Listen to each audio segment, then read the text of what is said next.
Первый этап совместного проекта «Попап по-новогоднему». Мы делаем первый разворот.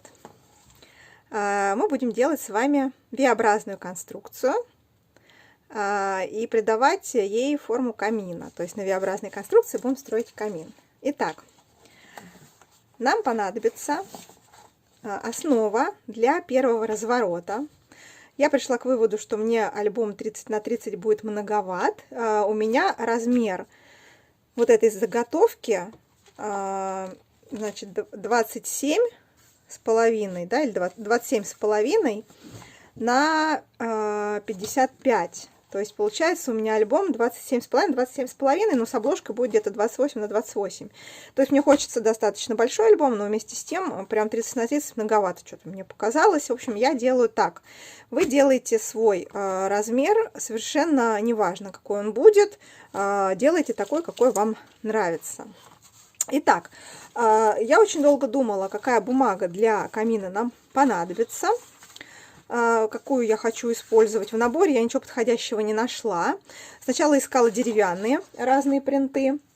Вот, нашла листик такой вот деревянный, да, там это из книжки Ментаевской. Ну, в общем, решила, что мне хочется обратную, ну, чтобы не было на обратной стороне листа, он так вот будет стоять, да, никаких там посторонних рисунков. И взяла вот такой праздничный камин белый, да, вот с таким принтом. Нашла просто отдельный лист, с обратной стороны он простой, обычный, без рисунка. И камин у меня будет такой вот нарядный. Я считаю, что подходит. Вот, вы для камина можете тоже брать любой какой-то посторонний подходящий лист, который вам нравится. Вот, итак, что нам нужно? Нам нужно два одинаковых для объема, да, два одинаковых листа.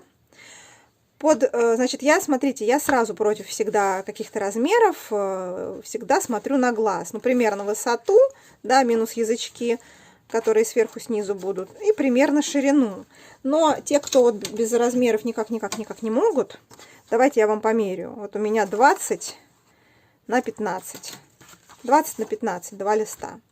Но если у вас альбом меньше, можно сделать меньше. Если больше, можно сделать больше. И вообще, можно вообще сделать больше, лишь бы в закрытом виде, да, у вас камин складывался. И вот он у нас в эту сторону будет складываться и не выглядывал. Итак, что нам нужно сделать с этими двумя листами? Первое, что нам нужно сделать, это согнуть их пополам. Можно это сделать без доски, но я хочу, чтобы у меня сгиб был ровный, поэтому я беру доску для беговки и сгибаю, правильно говорить, пополам.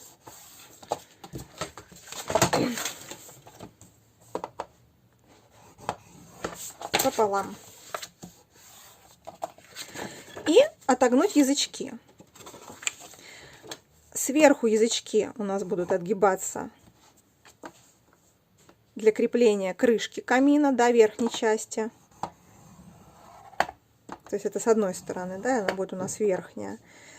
Мы без всяких скосов вот делаем отступ на язычок, где-то полдюйма или 1 сантиметр, и складываем.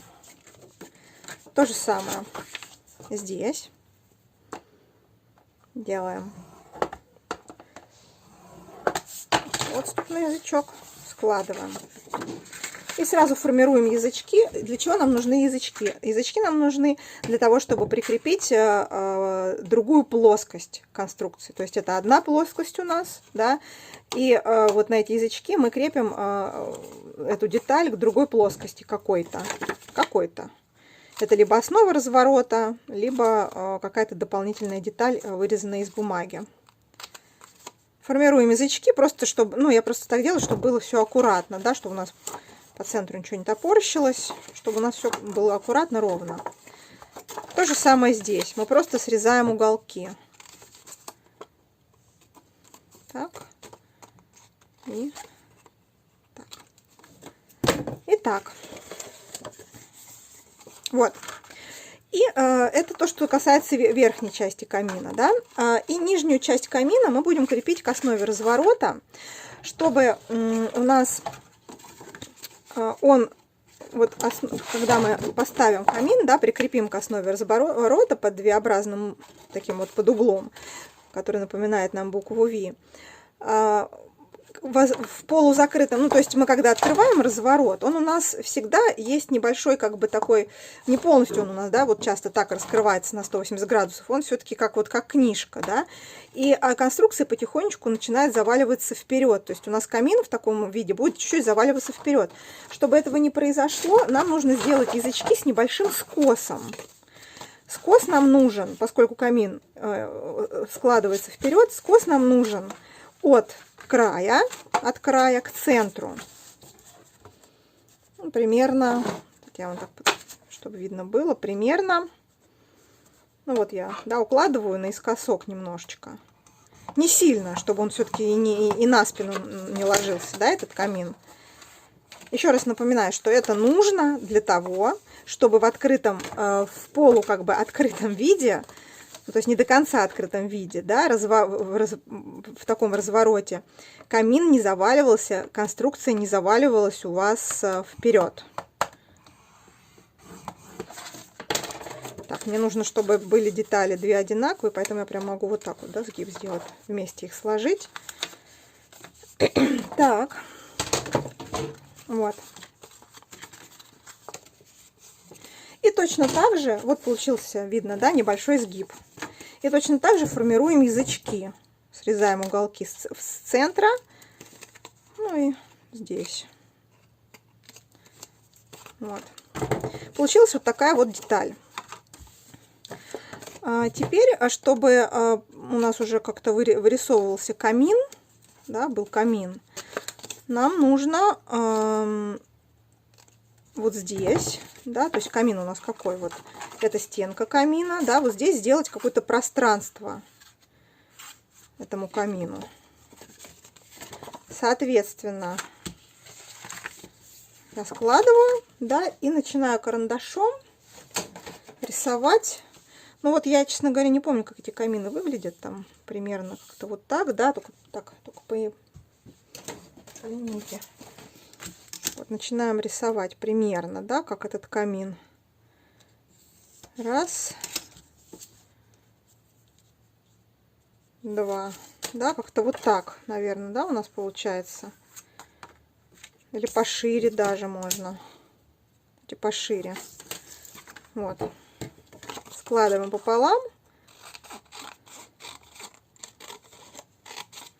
И вырезаем камин. Вот так. Чтобы прикрепить камин, мы берем, прикладываем заднюю сначала стенку, заднюю стенку камина, да? Смотрим, где она будет стоять. Ну, где-то не совсем прям с краю где-то, да, но чуть-чуть с небольшим отступом. И нам главное, чтобы вот нам сверху оставалось еще место, потому что у нас он еще будет задекорирован, украшен, чтобы у нас сюда все складывалось. В общем, вот в любом случае, в итоге, ближе туда, к верхней линии, да, к верхнему краю разворота. И проводим карандаш, прикладываем, да, вдоль линии, совмещаем центральный сгиб камина с сгибом разворота и проводим вдоль линии язычка линию. Дальше берем ножик макетный и прорезаем эту линию. Можно чуть больше прорезать. Вот. Проверяем, что у нас вставляется. Сгиб по-прежнему должен совпадать со сгибом с центральным разворотом. Вот. Теперь можно убрать камин, закрыть разворот. Еще раз прорезать по этой линии. Еще разок. Вот так. И посмотреть, чтобы прорезалось насквозь, да, чтобы у нас был сквозной прорез. Ну, и дорезать его, конечно, чтобы с этой стороны у нас тоже была прорезь для язычка. Вот. То есть прорези должны быть симметричные относительно, поскольку у нас деталь симметричная, прорези тоже должны быть симметричные. И вот этой частью со скосом, вот этими язычками со скосом мы ставим камин. С одной и с другой стороны. Смотрим, чтобы стояло ровно, да, вот так ровно. Закрываем разворот, все работает. И вот здесь язычки подхватываем. Можно клеем подхватить, можно вот как я.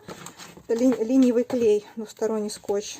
Потом все равно, когда будем склеивать развороты, они подхватятся. Вот. И вторую часть камина мы прикрепляем точно так же. То есть мы смотрим, да, вот как он будет. Понятно, что он должен быть параллельно, да, вот эта часть должна быть идти четко параллельно, он должен быть установлен четко параллельно. Вот. Ну, на расстоянии мне хочется немножечко, наверное, пошире. Давайте сантиметр можно 4, наверное, сделать, да? Давайте сантиметра 4 сделаем. Вот, проводим параллельную линию. Отсюда тоже 4 сантиметра. Сейчас. Вот. Проводим параллельную линию. Резать мы будем только вот в этой части, потому что у нас здесь по конструкции, тут у нас вот здесь, да, только язычок, который подхватит. Поэтому нам, в принципе, ну, достаточно вот так вот линии совместить, да, вот здесь вот провести. Посмотрим сейчас, где у нас ставим параллельно, да, и проводить мы где-то будем вот здесь. Вот камин. Резать я имею в виду. Отсюда до сюда. Ну, примерно. Там потом, если нужно будет, его немножечко подвинем. Прорези всегда можно будет сверху, там где-то вы лишнее, вот видите, у меня тут лишнее, всегда можно там положить или снежинки, или какие-нибудь планцети наклеить. Ну, то есть это всегда можно заклеить какой-то частью композиции, ну, как каким-то декором. Вставляем один язычок. Вот. Да. Дальше. Я, конечно, склеила уже, ну ладно. Можно было вытащить эту штуку, сделать тоже так же прорезь. Второй вариант, как можно это сделать, это можно, смотрите, уложить камин на бочок, вторую часть камина, да, чуть-чуть капнуть клея вот сюда, сложить камин, немножечко прихватился, нам главное чуть-чуть понять, в какой части он, вот, да. Теперь мы что делаем? Мы берем, здесь проводим линию. Второй способ, как можно четко установить конструкцию. Убираем, пока не приклеился. Прорезаем эту линию. Прорезаем. Вставляем. Вот. Смотрим, чтобы у нас не криво стоял. Вроде ничего стоит. Вот таким вот образом.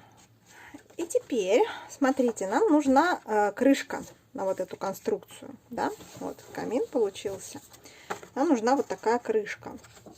Значит, чтобы это сделать максимально ровно, я рекомендую вот что. Мы берем чистый лист бумаги, простой, ну, в смысле, в цвет камина, да. Язычки вот так вот складываем. Ну, либо так, либо можно вот так, да, так даже будет, наверное, проще.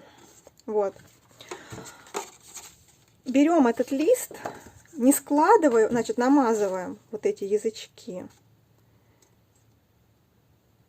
клеем. Вот так, да. И теперь смотрите, вот в открытом виде мы укладываем этот лист так, как нам нужно, чтобы он выглядел, вот когда камин в открытом виде. Вот я начинаю, да, как бы приклеивать язычки. Вот мне нужно, чтобы вот вон так вот стоял, да, вот этот лист, вот камин был, да, чтобы мне вот тут можно было повесить, украсить, да, там повесить эти там валенки, что там на камине. Вот как вот нужно, чтобы вот он плоско, да, вот так вот. Вот так так я и делаю. Приклеив, проверив, что вся поверхность язычка у нас приклеилась на этот лист, да, прям нужно убедиться, что вот прям приклеился. Да, можно подхватить где-то, например, я очень люблю это делать, особенно когда знаю, что у меня на поверхности вот камина, да, или какое-то того, что я здесь делаю, у меня здесь будет что-то лежать, то есть я закрою это место. Я вот беру обычный степлер и скрепляю. Это на тот случай, чтобы у меня, вот камин мой, да, чтобы у меня не... Я не знаю, здесь будет у меня что-нибудь, не будет. Не знаю. Пока не буду так. Вот. И теперь, как только у меня этот камин, вот он красивый, да? Как только он у меня схватился, я беру и аккуратненько, моя задача этот лист сложить так, чтобы он сложился по центру, по центральному вот этому сгибу. Сейчас мы это будем делать. Так, мне главное не повредить камин. Пошел. Я просто аккуратненько беру его, складываю. И он сложится в том самом месте, да, вот, в том самом месте, ну, где ему надо. Потому что если вы сразу сделаете сгиб и вы начнете приклеивать, у вас может где-то что-то пойти не так, а где-то что-то будет упираться. А так вот он у меня, вот он мой каминчик. Вот, теперь мне этот камин надо украсить. Как это я делаю? Значит, смотрите, понятно, что здесь мы развешиваем, вот на эту плоскость мы развешиваем валенки. Да? Украшать можно все плоскости камина, вот как они есть. Украшать можно вот эти плоскости, да, вот эти плоскости. Здесь можно какой-то очаг, ну, я, наверное, какую-то черную сейчас бумагу здесь или коричневую приклею. Вот, и хитрое такое, хитродействие. Вот эта плоскость, видите, да, вот эта задняя, она упирается у нас в крышку.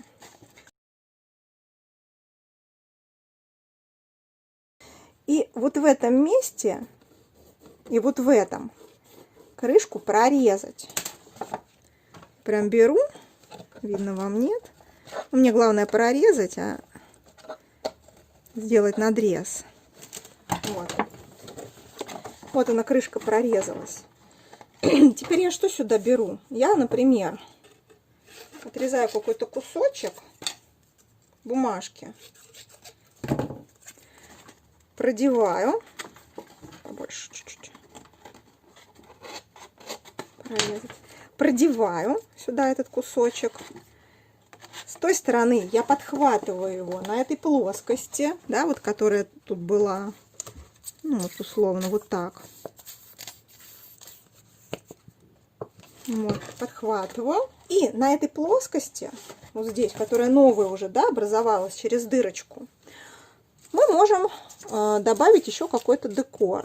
Ну, например, поставить щелкунчика, да, или еще что-то. А если полностью вообще эту плоскость сделать, да, тут как, ну, полностью прорезать, то можно еще наставить.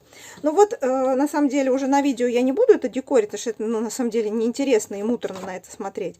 Я сейчас украшу камин и покажу, расскажу, что, где я сделала, чтобы вот у меня получился такой результат. Итак, друзья, у меня получился вот такой камин. Давайте я расскажу быстренько, что я здесь сделала. Смотрите, я задекорировала, наклеила детали паровозик, лошадку на одну ножку камина, пакетик. Здесь я добавила листики, вырезанные по ансетию, приклеила валенки.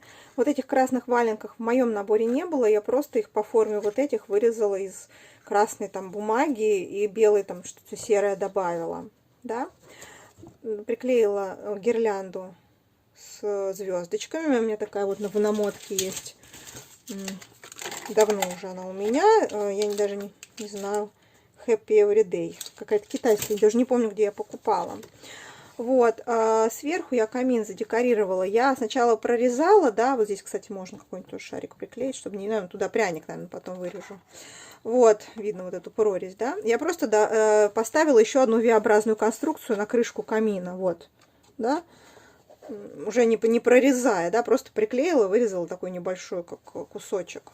Вот. Сюда приклеила часы, тоже по ансетию. И вот эти плоскости я прорезала крышку и по плоскости продлила насквозь. Вот сюда вывела и приклеила на них декор с этой стороны. Там буквально вот небольшие такие кусочки, да, вот они. Прям вот буквально. Вот. Получилось, ну, мне кажется, достаточно нарядно. Я обязательно всегда проверяла. Я приклеивала и проверяла. складывается ли у меня так, чтобы, вот, например, часы, да, не торчали в край, да, вот здесь не торчали. Все у меня работает, все прекрасно как бы открывается. И такой момент с фотографиями. У меня вокруг камина осталось место. Ну, что я сделала? Я взяла вот такие вот А5 формата листики белые. Я их сверху потом тоже задекорю, чтобы было... Ну, это уже когда я буду альбом собирать, чтобы было красиво. В бумаге Минтай покажу, есть вот такие листики. Я частично их вырезаю на декор, а частично на рамочки. Очень здорово смотрится. Весь оставшийся декор, который мне не пригодился в альбоме, я вот приклею вот такую рамочку, да, и что-то на нее сверху, там надписи могут какие-то быть. И будут, конечно. Да, еще здесь, кстати, вот эту штуку я вот здесь вот на заднюю стенку приклеила, ну, типа очаг. Вот.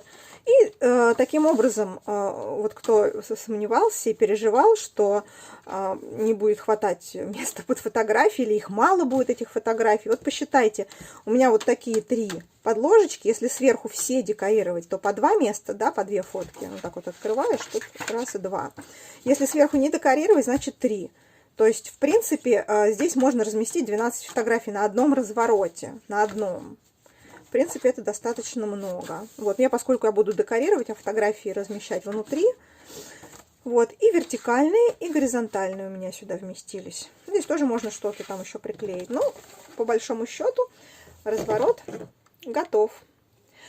И такой момент, когда вы будете делать свой разворот, кто-то не хочет делать камин, я не заставляю. Задание этапа звучит следующим образом. Вам нужно сделать разворот с любой V-образной конструкцией. V-образной, да, которая крепится вот под V-образным вот углом, да, вот так, к основе разворота с одной и с другой стороны. Это может быть сугроб, это может быть каскад сугробов, если вы делаете снежный какой-то альбом. Это может быть, я не знаю, комод, это может быть просто стена, это может быть домик, да. Кто первый раз делаете одинарный, то есть без вот этого, без вот всяких надстроек. Кто со мной уже не первый раз, пожалуйста, фантазируйте, делайте крыши, я не знаю, можете сделать, например, вертеп, если у вас это рождественская какая-то сказка, да, с ангелами, можете сделать вертеп с крышей. Вот, пожалуйста, фантазируйте, можно повторить камин.